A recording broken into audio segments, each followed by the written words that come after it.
그러면 케빈 헤셋 신임 연준 의장이 만약에 등장한다. 그러면 이 인물이 전략적 비축 자산으로 확보하기 위해서 연준이 금을 팔고 뭐 코인을 산다든가 하는 의지를 보인다든가 실제 액션을 취한다든가, 예를 들면 구체적으로 어떤 행보를, 어떤 전략을 계획하고 있다고 생각하시는지 여쭤보고 싶습니다.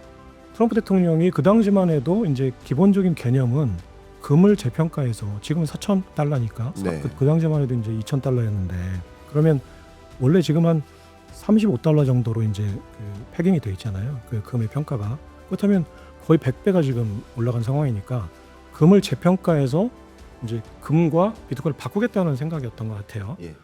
트럼프 대통령이 공약을 내걸었었지만 아직 실행하지 않았던 전략적 비축 자산으로서 비축하기 위한 고민을 내가 지금부터 실현할 것이다. 이런 일종의 취임사를 상상하고 있거든요. 혹시 이 부분에 대해서 견해를 여쭤보고 싶습니다. 지금 자산 시장을 끌어올려서 이제 자기 지지 세력을 규합해야 되니까 당연히 이제 비트코인 가격도 끌어올려야 되고 증시도 끌어올려야 되거든요. 그러면 가장 극단적인 가장 그걸 극대화시킬 수 있는 딱 타이밍이 딱 6월 달부터 12월 달까지니까 예. 당연히 이제 그런 전략들을 짜놓고 그거를 실행할 수 있는 상황을 만들려고 상당히 노력을 하고 있을 것 같아요. 이제 목적한 대로 이제 그것들이 진행이 돼서 실제로 어떤 숫자로 나타날 경우에는 이제 제가 생각해도 트럼프가 그 원했던 모든 정책을 월가하고는 상관없이 밀어붙일 수 있는 토대가 된다. 안녕하세요. 오늘 경인남과 토론합시다. 토론 주제는 정말 여러분들이 가장 궁금해하시는 비트코인, 스테이블코인, 또 이 화폐 전쟁입니다.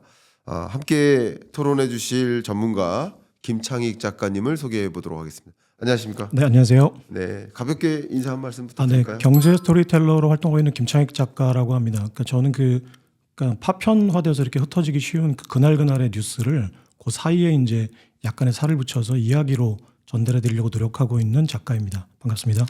찾아주셔서 감사합니다. 네, 첫 질문 먼저 드려보고 싶은데요. 얼마 전에 트럼프 대통령이 이 FOMC 회의 기간 동안 차기 연준 의장은 즉각 금리 인하할 것, 그러면서 그 이유는 비트코인 가격을 원상복구시켜야 된다라는 이유.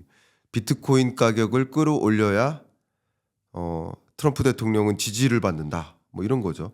또 재밌어요. 트럼프 대통령이 지지를 받아야 비트코인 가격이 올라가고, 또 비트코인 가격이 올라가야 트럼프 대통령이 또 지지를 받는 건데, 이제 중간 선거를 앞두고 비트코인 가격을 끌어올리기 위한 의미심장한 발언이라고 저는 생각합니다.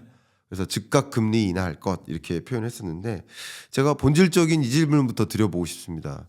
작가님께서 왜 비트코인을 트럼프 대통령은 그동안 공격적인 입장을 취했었는데 최근 뭐 몇 년 사이에 내가 크립토 프레지던트가 되겠다 하면서 외치기 시작한 건지, 그 근본적인 배경에 뭐가 깔려 있는지 혹시 여쭤봐도 될까요? 네, 그러니까 그 트럼프 대통령이 된 이유, 그러니까 될 수 있었던 지지 기반은 그 미국의 그 몰락한 제조업 중산층이잖아요. 그러니까 반대로 얘기하면 세계화의 피해자들이거든요. 네. 그러면 트럼프 대통령 여기서 세계화라는 거는 이제 세계화주의자들이라는 거는 쉽게 얘기해서 월가잖아요. 그러니까 네. 레이거노믹스 이후에 이제 그 파생 상품과 이제 달러 패권을 중심으로 전 세계 그 자본 시장을 이제 점령한 월가가 이제 무역 적자가 월가의 자본 시장으로 이렇게 회귀되는 그 시스템을 이제 만든 게 세계화인데, 그러면 그 세계화로 몰락한 중산층을 살리겠다라는 거는 무역 적자를 줄이겠다라는 얘기고, 그럼요. 네, 무역 적자를 줄이겠다라는 거는 그 월가의 자본 수지를 줄이겠다, 자본 이제 그 수익을 줄이겠다라는 거니까 기본적으로 트럼프는 반세계화, 반월가의 정책 노선을 이제 걷고 있거든요. 그렇다면 태생적으로 그 기본적인 정책이 반월가, 반달러 진영인 크립토 진영하고 기본적으로 만날 수밖에 없는 구조를 가지고 있는데, 트럼프는 달러 패권을 옹호한다고 하면서 처음에는 이제 크립토를 반대했었죠. 네. 근데 이제 그 반대했던 크립토를 받아들일 수밖에 없었던 이유는 제가 지금 말씀드린 대로 기본적으로는 크립토와 트럼프는 반월가의 진영에 있다라는 거고, 하지만 그걸 잘 인식하지 못하다가 누군가가 이제 크립토가 달러 패권에 도움이 됩니다라는 어떤 서사를 트럼프에게 인식시켜 준 것 같아요. 그러니까 달러 패권에 왜 크립토가 도움이 되냐라고 물어봤을 때, 그 국채 수요를 만들어 줄 수 있다라는 구조를 짜준 거죠. 그게 이제 PYUSD라고 하는 페이팔 그 스테이블 코인이 이제 피터 틸이 만든, 그래서 2023년에 그 PYUSD가 뉴욕 금융 당국을 통과할 때 피터 틸이 뉴욕에 있는 그 시의원들에게 줄기차게 얘기했던 게 이제 스테이블 코인이 달러 패권에 도움이 됩니다. 왜? 그랬더니 중비금이 달러입니다. 라는 구조였거든요. 그래서 네. 그래서 이제 그 전에 있었던 그 마크 저커버그의 리브라하고는 달리 피터 틸은 4년 뒤에 이제 리브라는 폭망을 했는데 피터 틸은 PYUSD를 제도권에 이제 진입시키는 데 성공을 했죠. 그러니까 요 구조 그대로 이제 그 지니어스 액트가 만들어진 거거든요. 그래서 결국은 지니어스 액트는 공화당 의원들과 백악관과 피터 틸의 어떤 이제 공모라고 하면 좀 그렇지만 예, 이제 예. 그 뭔가 그 커뮤니케이션이 있었다라고 그럼요. 보여지거든요. 그렇게 본다면 이제 그 일단 첫 번째는 그 국채 수요를 만들어주는 달러 패권에 도움이 되는 크립토.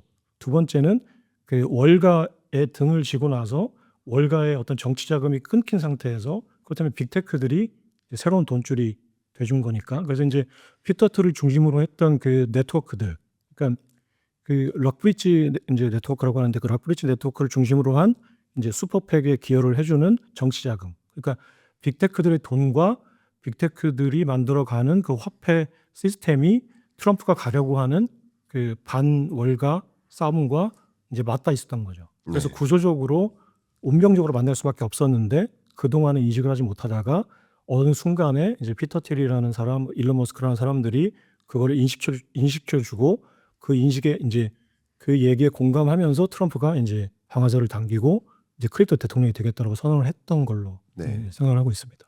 좋은 비유 공유해 주셔서 감사합니다. 저도 이 화폐 전쟁의 모습을 좀 지켜보면서 여러 가지 생각들을 좀 하고 있긴 합니다만, 저는 이런 식으로도 생각합니다. 사실 이런 질문에 대해서 트럼프만 바뀐 게 아니다. 세상이 다 바뀐 거다. 그러니까 이 크립토에 대한 뷰, 크립토에 대한 평가, 자산으로서의 인정 수준, 이 자체가 불과 한 5년 전, 3년 전까지만 해도 부정적이었다가 그리고 긍정적으로 바뀌어 나간 것이지 트럼프가 바뀐 게 아니다. 그러니까 모두가 바뀐 것이다. 라고 일단 전제를 까는 게 어떨까 하는 생각을 일단 갖고 있고요. 두 번째는요, 말씀하셨던 것처럼 트럼프는 어쨌든 권력을 장악하기 위해서, 정치인은 권력이잖아요. 정치 권력을 장악하기 위해서 소위 앞에 말씀하셨던 크립토가 필요했었던 인물인 거고, 그러기 위해서는 빅테크 기업들과 노선을 같이 하는 것이고, 근데 월가는 나름의 반대, 기존 어떤 레거시라고 표현할까요? 기존의 화폐 시스템을 장악하고 있던 그런 주체니까 이게 일종의 삼각관계가 구성된 것이 아닌가 하는 생각을 좀 해봅니다. 혹시 이런 뷰에 대해서는 어떤 생각을? 제가 지금 말씀드린 거를 그냥 요약하면 지금 교수님이 하신 말씀입니다. 거의 네. 똑같은 생각을 똑같은 갖고 얘기입니다. 계시는. 네네. 좋습니다. 자, 이렇게 암호화폐 대통령이라고 이야기하면서 회성처럼 이제 등장한 트럼프 2.0 시대. 근데 딱 중간 선거를 앞두고 있잖아요. 26년에. 그러면 결국은 연준 의장도 어쨌든 임기가 끝나니까 교체를 안 할래 안 할 수가 없는 시점이 온 건데, 그러면 저는 이런 질문 드리고 싶습니다. 이 암호화폐 혹은 뭐 크립토 혹은 뭐 비트코인 가격을 끌어올려야만 중간 선거에서 유리하지 않겠습니까? 예. 그럼 끌어올리기 위한 어떤 전략들을 갖고 있을지 혹시 작가님은 어떻게 보고 계십니까? 그 부분이 사실 이제 지금 저도 이제 비트코인 투자자로서 네네. 고민이긴 한데, 일단은 트럼프는 유동성을 확대하는 전략을 기본적으로 가지고 있으니까, 예. 그렇다면 금리 인하나 양적 완화가 이제 시장이 기대하는 것만큼 충분히 되면 기본적으로 이제 아직은 이제 그 크립토 비트코인이 위험 자산의 가장 끝단에 있는 자산으로 이제 시장에서 인식을 하고 있으니까 자연스럽게 이제 나스닥이나 증시나 뭐 부동산이나 마지막에 비트코인까지 시세가 자연스럽게 올라갈 거다라고 네. 이제 생각을 하고 있어요. 간단히 얘기하면 달러 가치를 이제 끌어내려서 이제 자산 가치를 끌어올리는 개념인데, 예. 그건 이제 비트코인에만 딱 맞는 핀셋 정책은 아니니까. 그렇죠. 그렇다면 이제 그 부분이 고민인데 사실은 저도 지금 생각하고 있는 건데 비트코인에 맞는 핀셋 정책은 간단히 얘기해서 올해 3월에 이제 얘기했던 그 비트코인 전략적 비축 법안. 네네. 그러니까 100만 개를 이제 1년에 20만 개씩 5년 동안 사들이겠다. 그러니까 세금 중립적인 방법으로 그 전략적 비축 법안을 실행하는 모습을 보여주면 네. 다시 이제 비트코인은 가격이 상승을 할 거라고 생각해요. 네. 근데 이건 이제 실행이 될 경우에 상승을 할 거다라는 그냥 원론적인 얘기고 네. 지금 정치적인 상황을 보면 그거를 실행하기가 쉽지 않은 것 같다라는 생각이 들어요. 그러니까 왜 그러냐면 그 전략 비축 법안이 기본적으로는 이제 월가구 충돌하는 거잖아요. 근데 그렇다면 트럼프라는 어떤 막강한 정치 권력이 월가의 눈치를 과연 볼까라고 이제 처음에 생각해서 그렇다면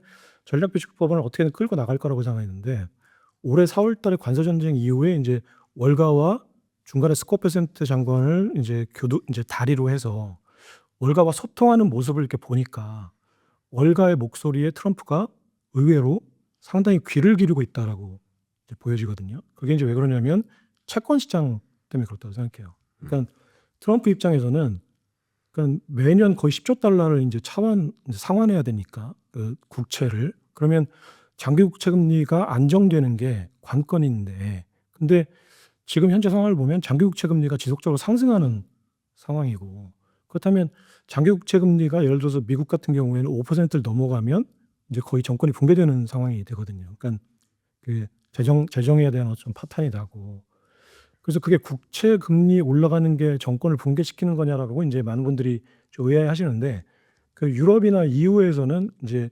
2015년 그 유럽 그 재정 위기나 영국은 최근에 2023년에도 그 총리가 하야하는 상황까지 갔어요. 국채 네. 금리가 급등해서. 그러니까 국채 금리가 급등한다는 거는 이제 쉽게 얘기해서 시장에서 그 정부를 못 믿는다는 얘기고 인플레이션 상황이 엄청나졌다는 얘기니까 압력이 엄청나졌다는 얘기고 그 반대로 얘기하면 이제 그다음 선거에서 이길 수 없다는 얘기니까 지금 트럼프의 눈에는 중간 선거에서 내가 이기려면 장기 국채 금리를 어떻게든 안정시키는 것밖에 없거든요.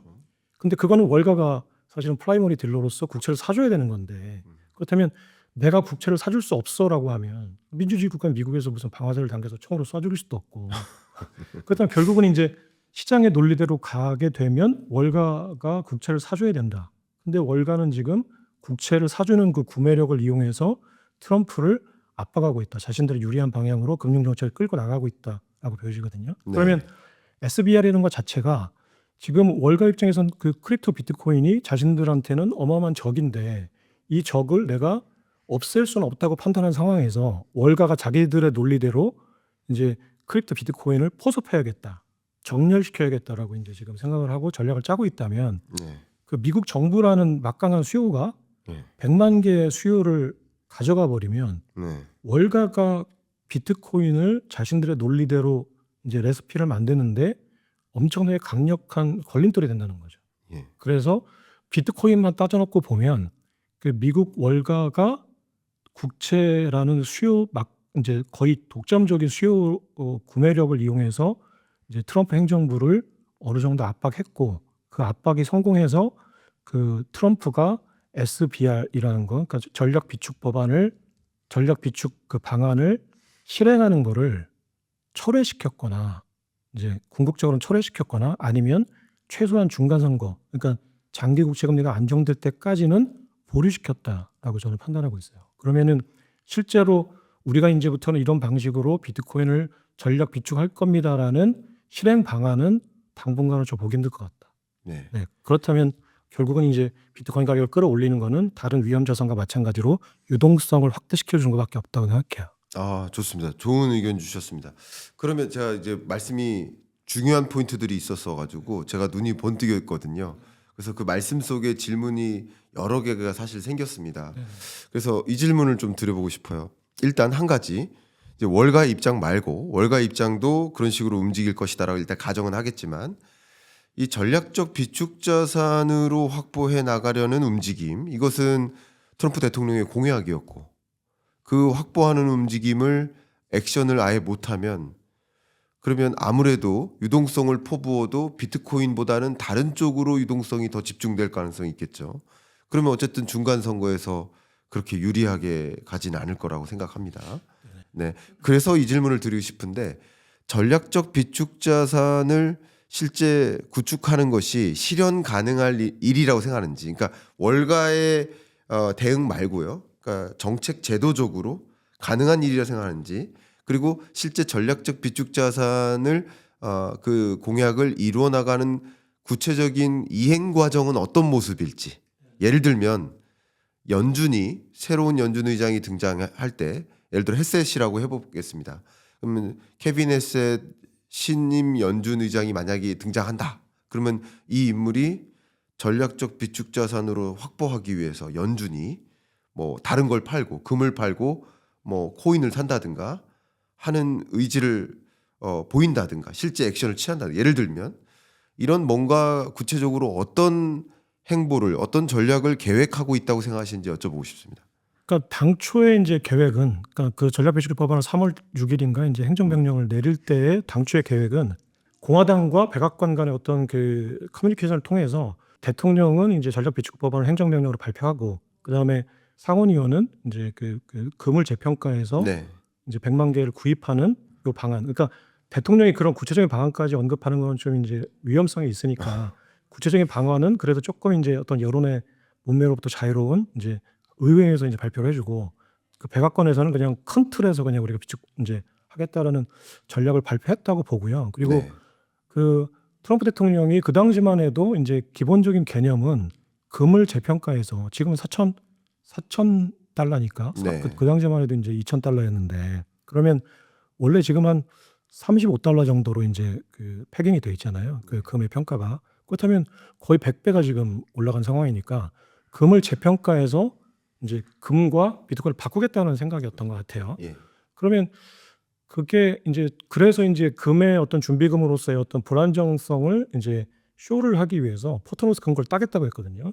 이제 그 일론 머스크를 시켜서. 근데 트럼프가 포트노스 금고를 따겠다고 했던 거는 사실은 그때 그 2016년 그 일기 때 문우신 장관을 통해서 한번 따봤었어요, 트럼프는. 그러면 트럼프는 사실은 포트노스 금고에 4,000톤이 있는지 없는지를 알고 있는 상태거든요. 근데 금이 있는지 없는지 한번 따볼 거야라고 얘기했다는 거는 금이 없다는 얘기예요. 그러니까 추론을 하면은 4,000톤이 아니다. 그러니까 조금 없거나 함량이 다르거나 아니면 아예 없다라고 이제 트럼프는 알고 있고, 그렇다면 금의 준비금의 유지가 이 정도로 불안전하니 비트코인으로 바꿀게라는 명분이 서거든요.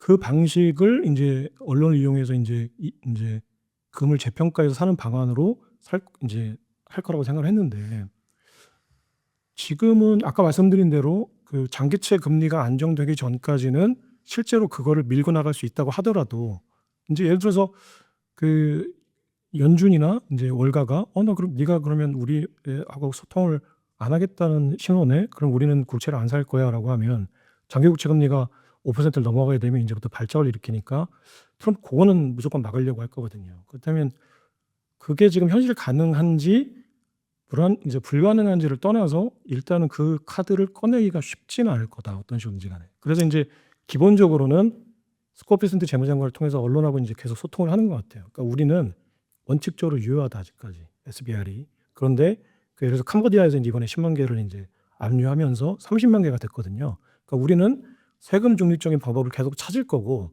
그리고 범죄인들한테 압류하는 방법으로 100만 개를 채울 거다. 하지만 우리가 적극적으로 매입하는 행동은 앞으로 당분간 보여주지 않을 거다라고 생각을 하고 있어요. 네. 말씀 감사합니다. 그러면 좀 마침 우리 작가님께서 빅테크 자본주의라는 이런 책을 내주셨고, 이 빅테크 자본주의에서 정말 이 비트코인의 판을 바꾸기 위한 뭐 전략적 행보와 월가와의 어떤 삼각관계, 그런 것도 또 잘 그려내 주셨어요. 그래서 여러분들이 정말 누가 새로운 이 세계 경제 설계자가 될 것인지 들여다보는데 좀 도움이 되실 것 같습니다. 그래서 이 책의 기초에서 저는 계속 꼬리에 꼬리를 무는 질문을 드리고 싶은 겁니다. 아직 역시 제가 드렸던 질문에 대해서는 명확하게 답변을 안 주셨는데, 제가 이렇게 질문드리겠습니다. 저는 한 1년 전에 잠재적으로 이런 시나리오도 가능하다, 이런 어떤 기저에 깔려 있는 꿍꿍이 속이 있을 수도 있다라고 표현을 해본 적이 있었는데, 그게 뭐냐면 그러니까 금 가격을 끌어올리기 위해 노력하는 거죠. 지금은. 네네. 그리고 제가 그 숫자는 제가 지금 잊었지만 세계 주요국들이 그 준비자산 중에 금이 차지하는 비중을 이렇게 헤아려 보면 우리나라보다 낮은 나라가 없어요. 우리나라가 이 갖고 있는 예를 들어서 외환 보유액 중에 금의 형태로 갖고 있는 게 제 숫자는 까먹었습니다만 2.6%가 가장 낮아요, 우리나라가. 그러니까 미국도 준비자산 규모가 우리나라보다 훨씬 큰데 그 중에서 금이 이미 예를 들어서 5% 정도 있는 거예요. 그럼 제가 어떤 생각을 했었냐면 시나리오만 보면 비트코인 가격을 끌어올리기 위한 그 가장 중요한 시점이면 26년 한 6월 정도부터 11월까지 이때는 끌어올려야 돼요, 어쨌든. 그러니까 끌어올리기 전까지는 어쩌면 비트코인 가격이 조정되는 게 나은 시나리오일 수도 있어요. 선택을 하자면. 지금부터 내내 끌어올린다면 최적이지만 내내 끌어올리기가 어렵다면 집중시킬 시점은 한 6월부터 11월이다. 그러니까 트럼프의 의지로만 한번 해석을 해보자는 거예요. 그러면 역시 말씀하셨던 것처럼 전략적 비축 자산으로 예를 들어서 연준이 적극적으로 금을 매입한다. 금을 팔고 코인을 산다. 그럼 이렇게 의사결정 내리기 위해선 시나리오상 그때까지는 금 가격을 끌어올려야 되는 거예요. 그리고 금 가격을 그때까지 끌어올리다가 이제 그 금을 팔면서 금을 코인으로 바꾸는 과정. 그런 과정이 시나리오상 유효하지 않는가 하는 생각을 좀 잠정적으로 해봤었어요. 이거 제가 말씀드렸던 적이 있어요. 그런 시나리오 갖고 있지 않겠습니까? 그래서 질문 드리고 싶은 게 뭐냐면 금 가격을 끌어올리기 위해서 지경학적 불안을 계속 만드는 거죠. 지경학적 불안을 즐기는 거죠. 그럼 어쩌면 이건 지금 굉장히 다 음모론적인 거예요. 음모론적으로 한번 생각을 해보면 일본이 중국과 지금 다투는 거는 미국 대신하는 거고 트럼프 입장에서는 그게 금 가격을 끌어올릴 수 있는 요인이 되는 거고 비트코인 가격을 끌어내릴 수 있는 요인이 되는 거예요. 지경학적 불안은 안전자산으로 쏠림을 만드니까. 그러니까 음모론적으로 해석을 이렇게 해보는 겁니다.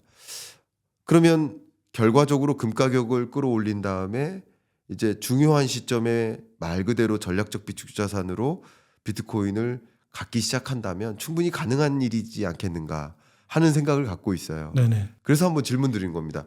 만약에 이런 일단 음모론에 대해서 어떻게 생각하십니까? 이런 생각. 저는 그러니까 음모론이라는 표현이 이제 뭐 어떤 추론을 되게 부정적으로 보이게 하는데 네. 굉장히 개연성 있는 추론이라고 생각해요. 네네. 예. 근데 왜냐면 정치 패권이라는 거는 자신들의 유리한 국면을 어떻게든 만들 수 있는 힘을 가지고 있거든요. 그렇죠. 그럼 실제로 그 힘을 가지고 있는데 그 힘을 써서 그 국면을 만들 수 있는 능력이 있다. 하지만 그런 모든 정책들은 발표되지 않는다. 예. 그렇다고 해서 우리는 그 모든 발표되지 않은 정책을 없다고 할 수 없다. 그러면 추론을 통해서 지금 트럼프가 비트코인과 금에 어떤 전략을 펼칠 수 있는가를 개연성 있게 추론한다면 그 개연성 있는 추론은 음모론이 아니라 네. 일종의 부재한 팩트를 보완해주는 팩트다라고 생각해요. 네. 펌 팩트라고 네. 생각하거든요. 그러면 충분히 그럴 가능성이 있고 힘이 있어요. 트럼프는. 그렇다면 비트코인을 어떻게 하면 내가 가장 유리한 국면에서 살까라는 만약에 전략을 짰다고 하면 네. 지금 교수님께서 말씀하신 전략이 가장 좋죠. 내가 금이라는 거를 비트코인으로 바꾸겠다고 했으니까 금 가격은 올라가고 비트코인 가격이 떨어질 때 내가 매입하는 게 그렇죠. 가장 비용을 줄이고 수익을 높이는 방법이니까 네. 충분히 그럴 수 있다. 어. 그러니까 그 미국이란 나라가 물론 이제 그게 아까 말씀하신 지정학적인 불안감을 이제 고조시키는 그 수단들이 그 비트코인을 사기 위한 목적이라기보다는 우연치 않게 연결돼 있다. 네, 그러니까 뭐 다른 목적들이지만 그 목적들이 부합한다라고 하면 충분히 그럴 개연성이 크다고 생각하고 그런 전략을 비트코인을 내가 전략 비축 법안으로 그러니까 전략 비축을 하겠다라는 그게 아직 트럼프의 머릿속에 유효하다면 네. 제가 트럼프라고 해도 그 전략을 쓰죠. 그래서 지금 말씀하신 그 국면은 굉장히 개연성 있는 이제 우리가 알아내지 못한 팩트라고 생각합니다. 그렇군요. 자, 그러면 제가 이어서 좀 굉장히 이야기가 좀 재밌어지고 네네. 있거든요. 네. 이어서 이런 질문을 좀 드리고 싶습니다. 자, 그러면 아까 말씀하신 것처럼 연준이 할 수 있는 거죠. 연준이. 그러면 신임 연준 의장은 예를 들어서 취임사에서 이런 얘기를 할 거예요.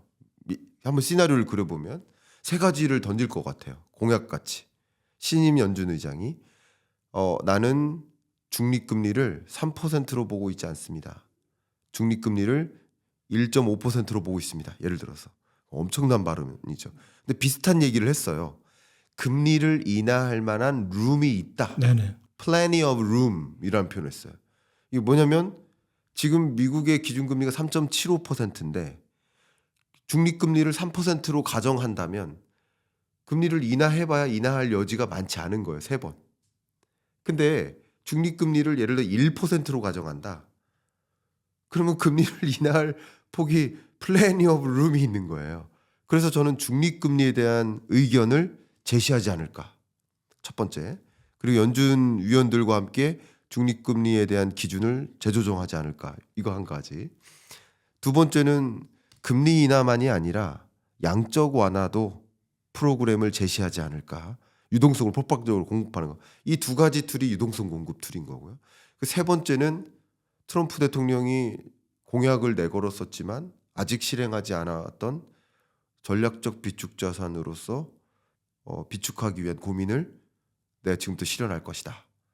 이런 일종의 취임사를 상상하고 있거든요. 혹시 이 부분에 대해서 견해를 여쭤보고 싶습니다. 그러니까 그 지금 트럼프의 궁극적인 전략은 지금 교수님 말씀하신 거랑 100% 거의 100% 아, 그러세요? 일치할 거라고 봅니다. 왜냐면은 네. 아까 말씀하신 대로 이제 지금 자산 시장을 끌어올려서 이제 자기 지지 세력을 규합해야 되니까 당연히 이제 비트코인 가격도 끌어올려야 되고 증시도 끌어올려야 되거든요. 그러면 네. 가장 극단적인 가장 그걸 극대화시킬 수 있는 딱 타이밍이 딱 6월 달부터 이제 11월 달까지니까 예. 당연히 이제 그런 전략들을 짜놓고 그거를 실행할 수 있는 상황을 만들려고 상당히 노력을 하고 있을 것 같아요. 그렇죠. 그래서 지금 어떻게 보면 이제 되게 침묵을 지키고 있는 것도 사실은 그 타임 지금 터트리면 뭐 사실은 중간 선거 가면 김이 빠지니까. 네. 근데 6월 달에 모든 거 이제 캐비넷 셋이 이제 된다고 하더라도 이제 결정적인 타이밍은 6월부터 11월까지 이제 그런 전략을 짜고 있다라는 거에 저도 공감을 하고요. 네. 근데 이제 한 가지 그래서 그거를 트럼프가 하기 위한 전제 조건이 아까 제가 지금 말씀드린 대로 장기 채권 금리 안정이다. 음. 근데 지금 캐비넷 그 NEC 위원장을 이제 거의 연준 의장 차기 의장으로 지명을 한 다음부터 네. 다시 또 채권 금리가 오르거든요. 예. 그러니까 쉽게 얘기하면 채권 자금단들이 발동을 해서 우리는 조금 불만족스러운데라는 의사 표현을 계속 하고 있거든요. 채권 시장이. 네. 그러니까 그게 이제 외교적인 용어로 얘기하면 그 페르소나 논 그라타라고 해서 그러니까 월가가 페르소나 논 그라타라는 의사 표시를 계속 하고 있는 것 같아요. 그러면 트럼프는 왜 나는 차기 의장으로 이 사람을 임명했습니다라고 발표를 안 하고 그냥 거의 차기 의장처럼 이제 암시를 하는 상황이었잖아요. 근데 그 암시를 한 다음부터 10년물 장기 국채 금리가 계속 올라가고 있거든요. 그 채권을 파는 거죠. 이제 그 재정에 대한 어떤 불만으로. 그래서 거기에 지금 트럼프가 어느 정도 가중치를 두고 있는가.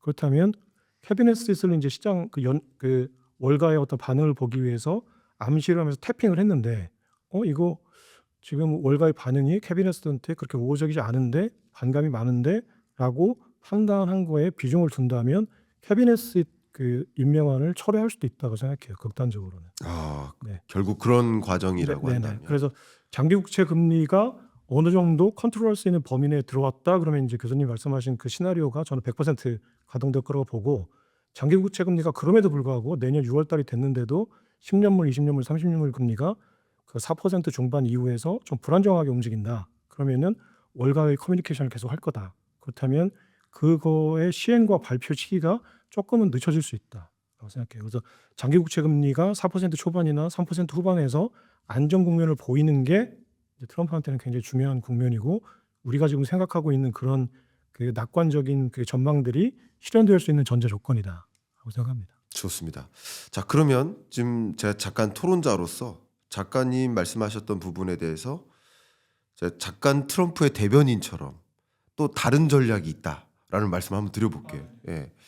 일단 아까 제가 살짝 코멘트를 했지만 5월 기준으로 차기 연준 의장이 등장하면 그러면 단순히 금리 인하만 추진하는 것이 아니라 양적 완화 프로그램도 발표할 가능성이 있다고 보여집니다.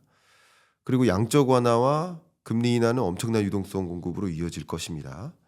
그러면 이게 어떤 움직이냐면 첫 번째, 올해 지니어스 액트에서 스테이블 코인을 입법화하는 과정을 거쳤지만 아직 발효되진 않았지 않습니까? 근데 발효가 된다. 그럼 좀 앞당겨 발효를 시키려고 노력할 겁니다. 그러면 발효가 되면 스테이블 코인 발행 업체들은 단기 국채를 적극적으로 매입해주는 엄청난 매입처로서의 역할을 할 것이고, 두 번째, 연준은 또 장기 국채를 매입해주는 기능을 한다. 그러니까 저는 이름하여 공적 양적 완화 연준, 사적 양적 완화 스테이블 코인, 이런 틀을 좀 그리고 있어요. 그러니까 트럼프 대통령은 거기에 진심이었던 것이다, 이렇게 표현을 해보고 싶습니다. 그렇게 되면 사실은 월가가 적극적으로 미 국채를 매입해주지 않더라도 기본적으로 국채 매입 프로그램들은 대대적으로 일어나는 것이고, 그리고 기준금리는 기준금리도 레벨대로 떨어지니까 기본적으로 채권금리 혹은 뭐 국채금리, 이것은 좀 다소 안정화의 흐름을 유도할 거라고 보여집니다. 그럼 이렇게 만들기 위한 대전제는, 트럼프의 가장 큰 고민은 바로 인플레를 자극하지 않는 것, 인플레를 막고자 하는 것. 그래서 저는 그 시나리오가 있는 거예요. 그래서 중국의 협조가 필요한 거예요. 중국과 싸우면 안 돼요. 중국으로서 적극적으로 값싼 생필품을 도입한다든가, 세계 주요 산유국들이 원유 공급을 더 늘려준다든가, 지금 그런 행보가 일어나고 있잖아요. 그런 것을 계속 유도함으로써 25년 대비 26년의 물가 상승률, 전년 동월 대비 물가 상승률은, 그리고 관세율도 떨어뜨리잖아요. 이런 것들이 전반적으로 인플레를 잡기 위한 행보고, 그게 전제만 된다면 결과적으로 금리나 이런 레벨이 떨어질 수 있다. 잠깐 제가 트럼프 대통령의 대변인처럼 한번 의견을 드려봤습니다. 예, 그러면 가능한 시나리오가 되지 않을까요? 그렇죠. 그게 이제 목적한 대로 이제 그것들이 진행이 돼서 실제로 어떤 숫자로 나타날 경우에는 이제 제가 생각해도 트럼프가 원했던 모든 정책을 월가하고는 상관없이 밀어붙일 수 있는 토대가 된다. 그래서 이제 네, 스테이블 코인만 하더라도 단기 국채를 스콧 베센트 장관이 추산한 걸로 보면 2조 달러니까, 그러면 지금 거의 1년 재정 적자 폭을 상쇄시킬 수 있는 폭이잖아요. 그래서 아까 말씀드린 대로 크립토 진영이 빅테크들이 이제 트럼프와 연대를 할 수 있었던 것도 사실은 단기 국채를 이제 사주는 역할을 하는 그렇죠. 거니까요. 예, 근데 이제 장기 국채를 월가가 사주는 거는 약간의 좀 시차가 좀 있다고 봐요. 그러니까 말씀하신 대로 이제 공적 양적완화하고 사적 양적완화가 이제 투 트랙으로 간다는 거는 이제 100% 공감하는데, 그러면 이제 연준이 이번에도 이제 연준이 사실상 QE 대책을 발표하면서 단기 네, 국채를 400억 달러 예, 사주겠다는 거였잖아요. 근데 그렇습니다. 그게 왜 단기 국채일까? 장기 국채를 사는 게 아니고. 그러니까 네, 지금 저는 아까 말씀드린 대로 월가와 연준과 트럼프가 뭔가를 이제 지렛대로 지금 어느 정도는 이제 허니문 분위기를 연출하고 있는데, 그렇다면 트럼프가 월가와 연준의 얘기를 많이 귀담아 들어주고 있다. 그러면 반대로 제이미 다먼이나 이제 월가의 이제 보스들도 트럼프의 얘기를 전략적으로 수용할 거다라는 거죠. 그러면 트럼프는 지금 현재 장기 국채를 발행해서 비싼 금리로 팔고 싶지 않을 거예요. 지금 4% 5%대니까. 그렇죠. 예, 그러면 어느 정도, 그러니까 단기 국채로 계속 돌려막기를 하면서 금리가 실제로 이제 기준금리가 떨어져서 연동돼 가지고 이제 장기 국채 금리가 4% 초반에서 안정될 경우에 2027년이나 그 이후에는 장기 국채로 이제 살 거다, 팔 거다. 하지만 그 이전까지는 계속 단기 국채로 롤오버를 해서, 그러면 연준도 단기 국채를 사주고 스테이블 코인 업체들도 단기 국채를 사줄 사주고. 거다. 그래서 이제 2026년 정도는 단기 국채로 계속 이제 돌려막기 하는 상황이 될 거고, 2027년 정도가 돼야 이제 그거를 장기 국채로 이제 저금리로 이제 차원하는 상황이 될 거다라고 생각하거든요. 네. 네. 일단 그게 이제 첫 번째고, 또 다른 이유를 보였죠, 제가. 아니, 그 계속 정도면 하도록- 충분히 예, 네. 좋은 것 같습니다. 그렇게 뷰를 갖고 계시다라는 거. 네, 네. 예. 그러니까 트럼프 대통령이 어쨌든 중간 선거 전략을 대대적으로 꾸리고 있을 텐데, 분명히 이런 종류의 생각들은 하고 있지 않을까라고 우리가 전제를 깔고, 이게 다 사실 코인이나 이런 움직임이 지정학적인 거 아니겠습니까? 네. 예. 그러니까 이런 식으로 전제를 깔고 시장을 내려다보면 어떨까. 네. 그런 생각이 듭니다. 그래서 말씀 주셨던 그 조언들이 굉장히 도움이 됩니다. 저는 이제 또 어떤 생각까지 하고 있냐면요. 이제 월가도 뭐 계속 뭐 현 정부 혹은 여당과 싸우는 게 좋은 건 아니잖아요. 그쵸. 네. 그렇죠? 근데 월가도 어쨌든 기본적으로 가장 중요한 것은 수익성을 극대화하는 거지 않습니까? 그래서 그런 결에서 이 미국 정부의 행보를 보면서 월가도 비트코인을 사는 거죠. 같이. 월가도 금을 이제 파는 거죠. 예를 들면. 뭐 그런 식으로 움직임도 가져갈 수 있기 때문에 말씀하셨던 대로 중간 선거를 앞에다 두고는 미국도 굳이 중국과 싸울 마음이 없고요. 그러니까 대신 일본이 싸워주고 있는 게 아닌가라고 저는 풀이를 하고 있는 것이고, 그리고 역시 월가도 굳이 중간 선거를 앞에다 두고 정부랑 여당이랑 싸울 필요는 없는 것이니까, 실제 공화당이 승리할 수도 있는 것이니까 그것을 허니문 기간을 가질 수가 있겠다. 지금까지는 월가가 적극적으로 국채 매입을 하지 않았었지만 좀 적극적으로 국채 매입을 해줄 수도 있는 것이다. 그러니까 그렇게 된다면 이제 전반적으로 트럼프 대통령이 원하는 시나리오대로 갈 수는 있는 것이죠. 이제 이대로 갈 건지는 모르겠으나 이런 마음을 품고 있다, 이런 전략을 갖고 있다라고 생각하는 건 말씀하신 대로 음모론이 아닐 수 있다. 전략일 수 있다. 이렇게 저도 생각을 합니다.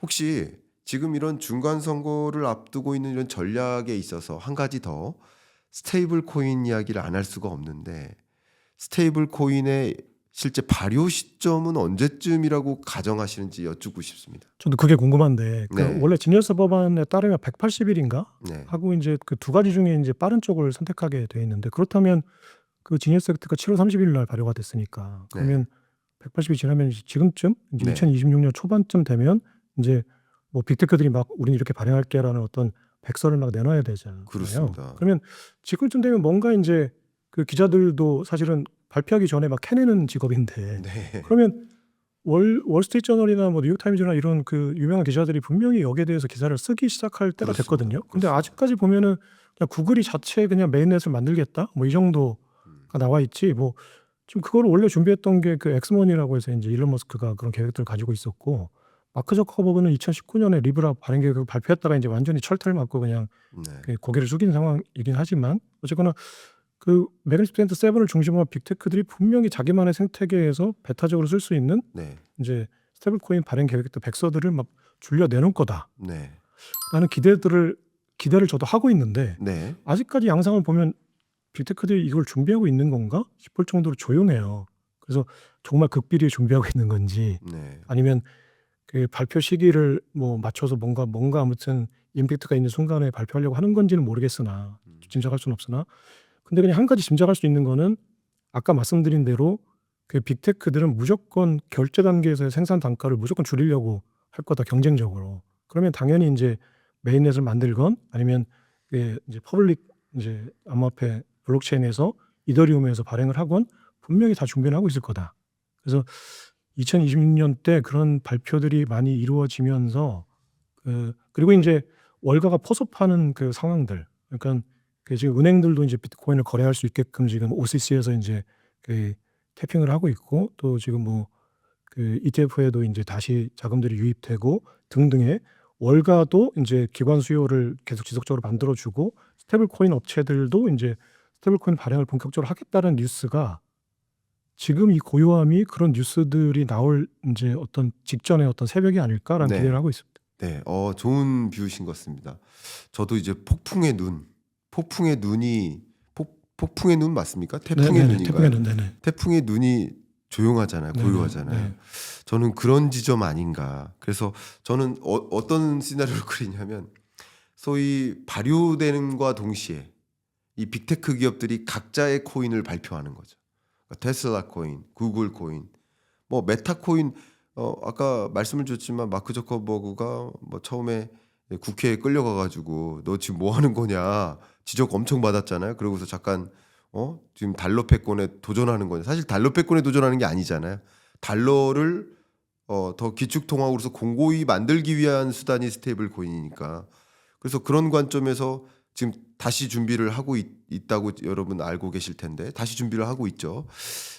그런 것들이 일파만파 쫙 또 태풍처럼 몰아닥치지 않을까 하는 생각을 저는 하고 있는데, 이 속에서 역시 우리가 또 눈여겨봐야 될 삼각구조니까, 트럼프 정부, 또 빅테크, 월가. 그러니까 월가는 지금 뭘 할까? 근데 월가도 역시 합작법인을 만들어서 은행 공동의 스테이블 코인을 준비하고 있지 않습니까? 그러면 이 질문을 좀 드리고 싶습니다. 지금 이런 것을 저는 이름하여 스테이블 코인 전쟁이라고 비유를 하고 있거든요. 너무나 많은 춘추전국 시대 스테이블 코인들이 등장할 것이다. 그러면 이 은행이 공동으로 발행하는 스테이블 코인은 과연 어떤 종류의 파워가 있을 것이고 이 결과적으로 이 춘추전국 시대가 지나고 나면 어떤 스테이블 코인이 가장 마켓쉐어를 차지하는 장악하는 또 뭐 승자가 독식하는 모습이 그려질 수도 있을 텐데 어떤 이 춘추전국 시대가 있다면 그 이후의 모습은 어떨 것이라고 생각하시는지 이런 것도 좀 궁금합니다. 그러니까 너무 이제 그 어떻게 보면 메타 전망인데 네, 그 제가 그 정도까지 전망할 수 있는 능력은 안 되지만 그 저 나름대로 이제 책을 쓰면서 한번 생각해봤던 거는 네, 스테이블 코인 전쟁에서 금융 자회사와 빅테크들이 각각 어떤 역할을 할 거냐에 대해서 한번 생각해본 적이 있어요. 네, 그러니까 지금 이제 그 여러 가지 제도권 안에 들어와서 제도권이 요구하는 규제를 맞춰주는 그 틀 안에 이제 들어온 거긴 하지만 그래도 빅테크들의 스테이블 코인이 화폐가 이제 기존 금융권의 화폐보다 장점인 거는 UI UX라는 어떤 사용자 환경이라고 생각하거든요. 기술적으로. 네. 그렇다면 그 빅테크들은 은행이 주는 그 이자나 어떤 이익을 주진 못하지만 비용을 절감하거나 사용자 편의성을 높이는 방법으로 경쟁력을 갖출 거라고 생각해요. 네. 본인들의 장점이니까. 그렇죠. 근데 그렇다면 반대로 얘기했을 때 금융권은 이자를 주는 구조를 우회적으로 만들거나 아니면은 사용자 환경은 빅테크들한테 열세니까 이익 구조를 짜는 데 좀 더 집중할 것 같아요. 아, 그러니까 서로 경쟁력 위에 있는 거를 할 텐데 그러면 지금 예를 들어 JP모건의 자회사가 만약에 스테이블코인 JPM 코인을 그냥 B2C로 발행한다 그러면은 뭔가 이익 구조를 만들어 주는 구조. 그래서 우회적으로 이자를 주는 구조를 만들 것 같다라는 생각을 했었고요. 만약에 엑스머니라고 해서 이제 그 일론 머스크가 만드는 그 엑스머니라는 게 나오면 이거는 AI나 여러 가지 그 UI, UX 환경을 극대화해서 이용자들이 이자나 어떤 그 이익은 이제 직접적으로 줄 수는 없지만 그 생태계 내에서 뭔가 사용자 환경을 편하게 해주는 어떤 그 이용하면서 얻는 베너핏 같은 것들을 극대화해주는 방법으로 이제 서로 경쟁력을 갖추면서 갈 거다라는 건데, 그러니까 지금 사람들이 법정화폐 이외에 다른 화폐를 계속 지속적으로 눈을 돌리는 가장 결정적인 이유는 법정화폐가 가장 싼 화폐가 아니라고 생각하기 때문이거든요. 근본적으로는. 네. 그러니까 우리가 법정화폐를 그 정부한테 그 신뢰를 주고 이용하는 거는 우리가 원화를 쓰는 게 가장 싼 화폐다.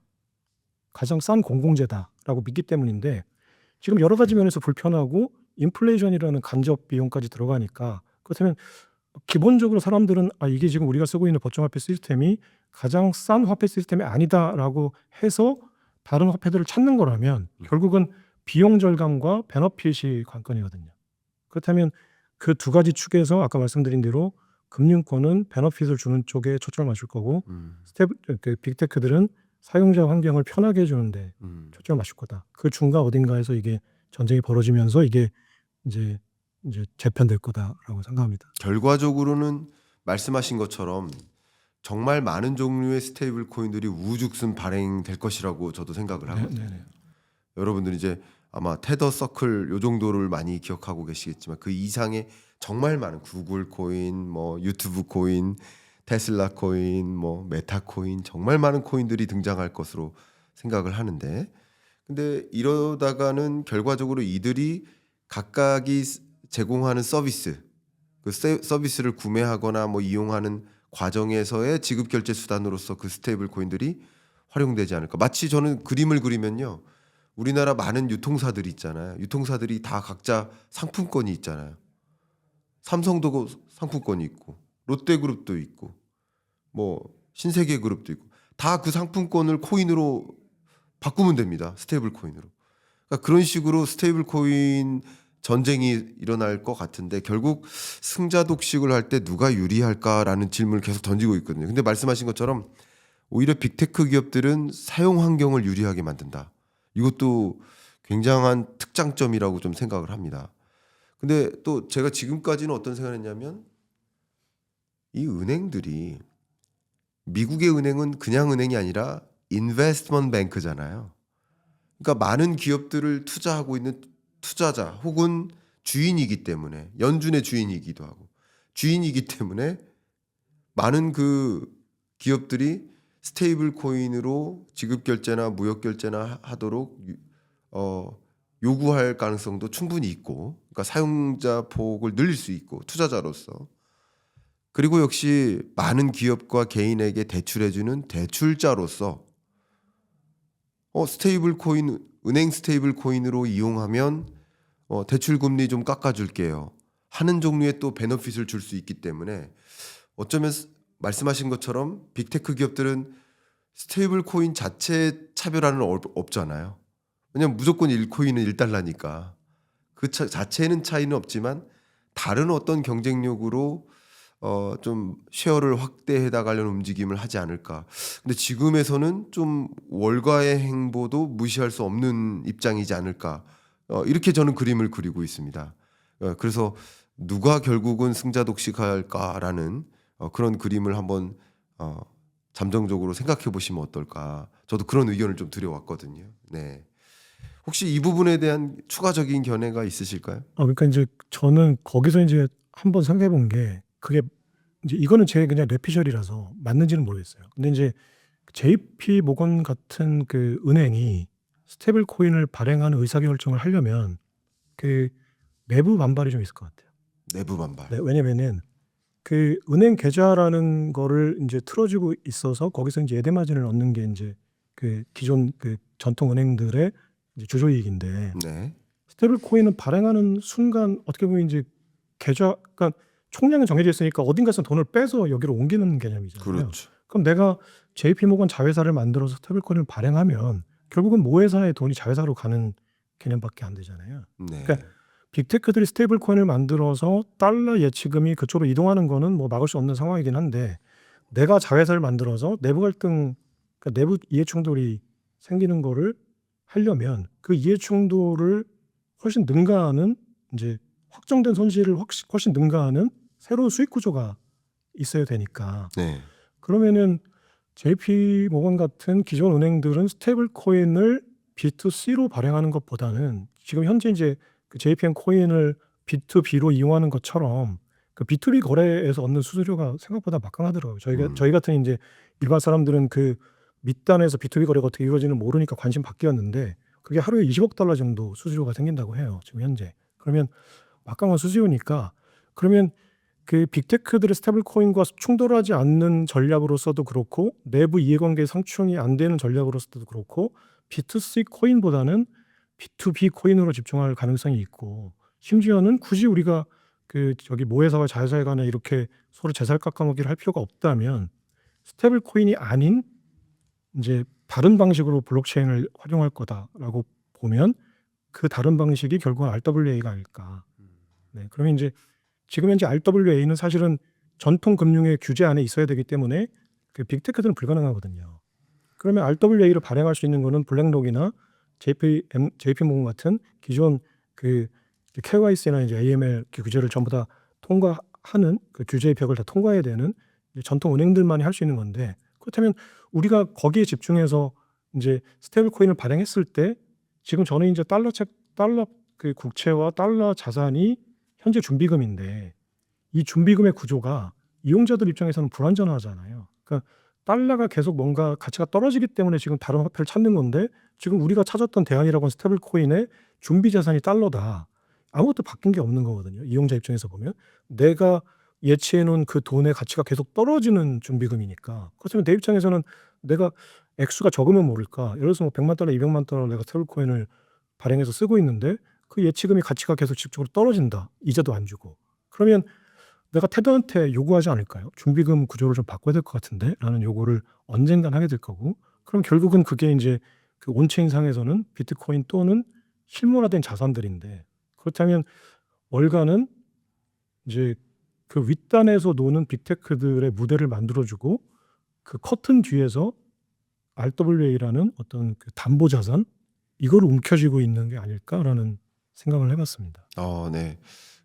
작가님께서 이 빅테크 자본주의라는 책의 저자로서 정말 이 책 내용을 봐도 굉장히 깊이 있게 이 시장의 행방을 좀 들여다보고 계시고, 특히 이제 그 안에 있는 어떤 역학관계에 대해서 굉장히 많이 고민해 주고 계신데, 그 역학관계를 여러분들도 어느 정도 이해하시고 가정을 하셔야 소위 말하는 뭐 스테이블 코인 전쟁의 행방, 그리고 비트코인 시장의 움직임, 이런 것을 여러분들도 가늠하시는데 충분히 도움이 될 것 같습니다. 또 작가님도 스스로를 비트코인 투자자 이렇게 소개를 하고 계시니까 그만큼 비트코인의 투자에 관심이 있으시다. 그러면 계속 우리가 대화를 나눴었던 소위 이런 지정학적인 움직임, 그리고 정치공학적인 움직임, 역학관계, 이런 것들도 충분히 기반을 다지실 수 있는 계기가 되지 않을까. 김창익 작가님의 빅테크 자본주의, 저도 추천 의견을 좀 드리고 싶습니다. 이제 거의 마지막 질문에 가깝습니다. 이 질문 한번 드려볼게요. 많은 분들이 갖고 계신 질문 중에 스테이블 코인이 이제 활성화될 거라고 한다면, 그리고 저희가 지금 말씀 나눴었던 것처럼 이 스테이블 코인 춘추 전국 시대가 오는 것, 26년에, 그럼 미국 정부 입장에서는 박수 칠 일이에요.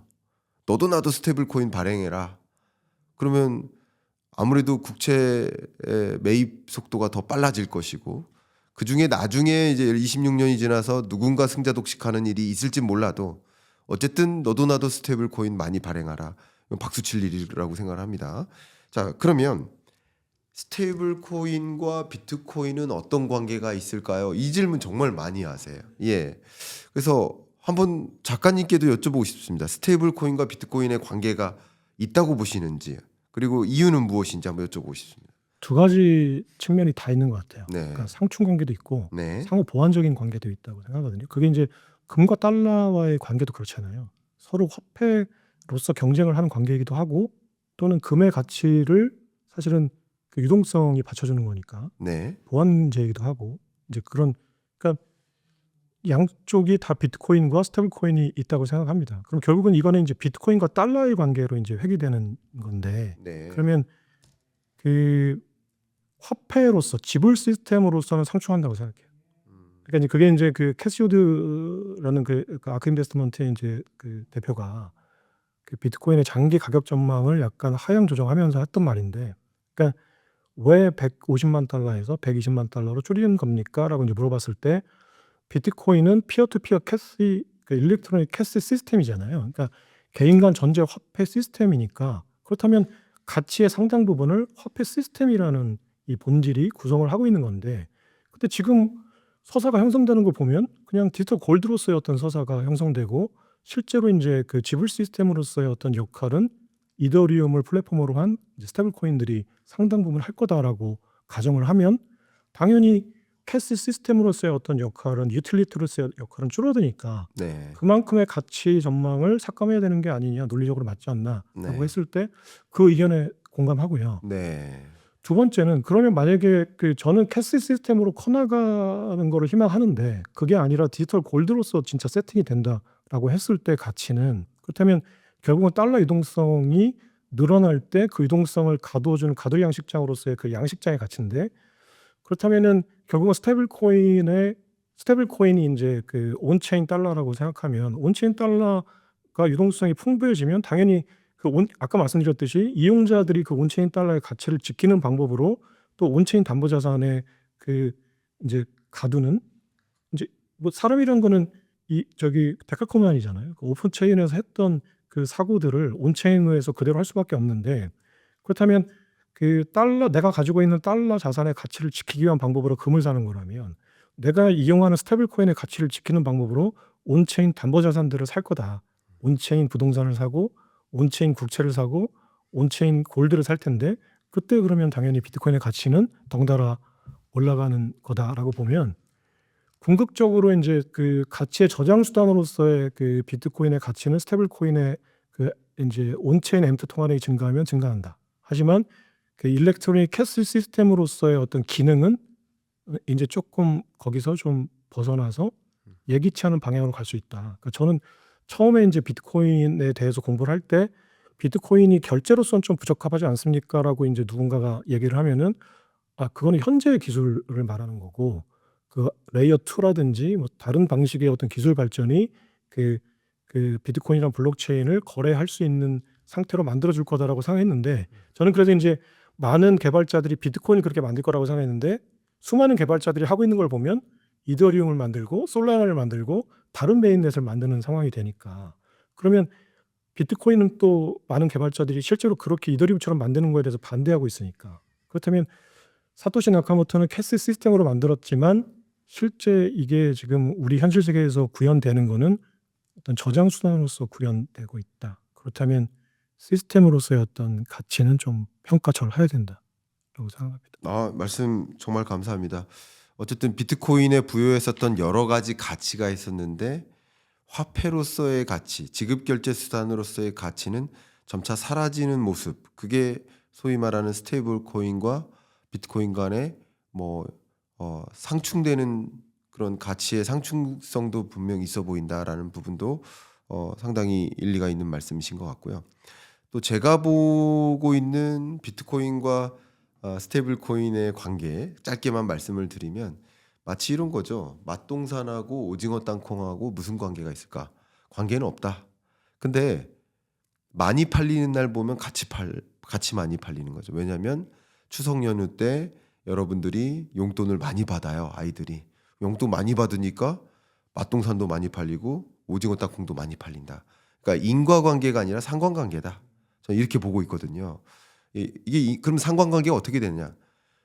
비트코인은 유동성의 공식으로 설명이 다 가능합니다. 근데 스테이블 코인이 활성화된다? 그럼 유동성 공급 장치라는 거죠.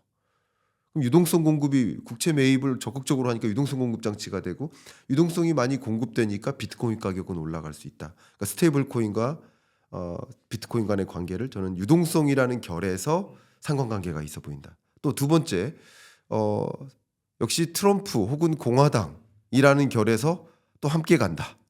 그러니까 트럼프의 지지율, 공화당의 지지율이 올라가면 비트코인 가격도 올라가고 스테이블 코인이 더 범용화될 수도 있다. 이런 면에서는 또 하나로 묶일 수도 있다. 그리고 많은 이제 투자자들 입장에서도 인식 속에 투자자들의 인식과 심리가 굉장히 중요한데 인식과 심리도 하나의 크립토로서 혹은 미래형 화폐 자산으로서 하나의 묶음이 형성되는 거죠. 이제 부동산, 주식 그리고 디지털 자산, 디지털 화폐, 크립토라는 결에서 묶여 있기 때문에 마치 세계 투자자들이 일본 주식 뺄 때 한국 주식도 같이 빼듯이 묶여 있는 그 심리적 경향성도 상당 부분 있다. 그러니까 이제 투자자로서 스테이블 코인 예를 들어서 발행 업체의 주가가 오를 때 비트코인 가격도 오를 수 있는 그런 상관성이 있지 않을까. 이렇게 저도 좀 보고 있습니다. 이제 토론자로서 저도 의견을 드렸고요. 오늘 이 빅테크 자본주의의 저자 김창익 대표님, 김창익 작가님과 이렇게 깊이 있는 토론을 나눠보면서 저도 굉장히 유익했었습니다. 아주 재밌게 여쭤봤고요.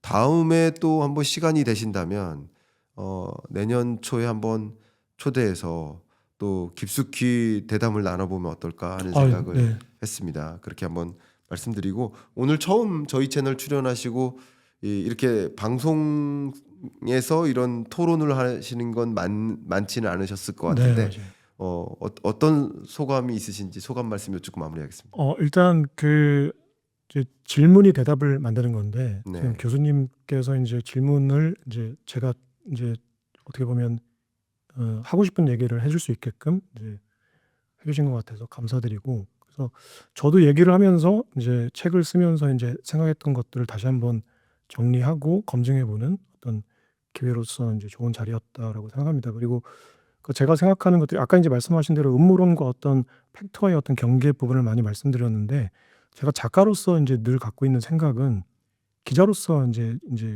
현직 기자를 있을 때 많이 느꼈던 한계인데 우리가 세상을 판단하는 발표된 팩트는 세상을 구성하는 어떤 에너지들의 이제 10만 분의 1도 안 된다. 근데 우리가 그러면 그 10만 분의 1밖에 안 되는 그 팩트들로 우리가 세상을 구성해서 머릿속에 어떤 모습을 그리는 게 맞는 걸까? 그렇다면 합리적이고 개연성 있는 추론들을 이제 오피니언 리더들이나 이제 경제 참여자들은 반드시 해야 된다라고 네. 했을 때 이제 아까 이제 쉽게 얘기해서 이제 음모론이라는 어떤 말씀들로 이제 합리적인 개연성 있는 추론들을 많이 말씀해 주셨는데 저는 그게 이제 과거의 레거시 미디어들은 굉장히 터부시했던 기능들이거든요. 아, 그래서 이제 그게 레거시 미디어들이 몰락하는 가장 큰 이유라고 생각해요. 왜냐하면 그 레거시 미디어들이 사실은 팩트 이외에 다른 것들을 배제시킨 가장 큰 이유는 이제 팩트를 전달하는 것도 있지만 사실은 팩트가 아니었을 때에 대한 책임론에서 네. 자유롭기 이제 때문인데 그래서 그러면 지금과 같은 이제 김광석 TV나 이런 유튜브들이 할 수 있는 역할에 지금 저희 대화가 굉장히 적합했다라고 생각합니다. 아, 즐거운 시간이었습니다. 너무 좋은 소감 말씀 주셔서 감사하고요. 레거시 미디어가 팩트 중심을 전달해야 되는 책임이 있다 그런다면 지금의 뉴 미디어는 어쩌면 그 팩트에 기반한 추론을 전달해 줄 수 있는 기능이 있다라는 관점에서 또 의미를 좀 생각해 보게 됩니다. 오늘 김창희 작가님과 정말 깊이 있는 대담 토론을 할 수 있어서 저도 너무 많이 배웠고 저도 생각하지 못했던 그런 부분들도 추가적으로 생각할 기회가 됐습니다. 여러분들도 비트코인과 크립토 이 시장과 그 밑에 깔려 있는 역학관계, 지정학적 움직임 이런 것을 좀 다차원적으로 생각해 볼 수 있는 계기가 되셨기를 바라고 빅테크 자본주의 이 책 저도 다시 한번 추천 의견 드리면서 토론 마무리하겠습니다. 감사합니다. 네, 감사합니다.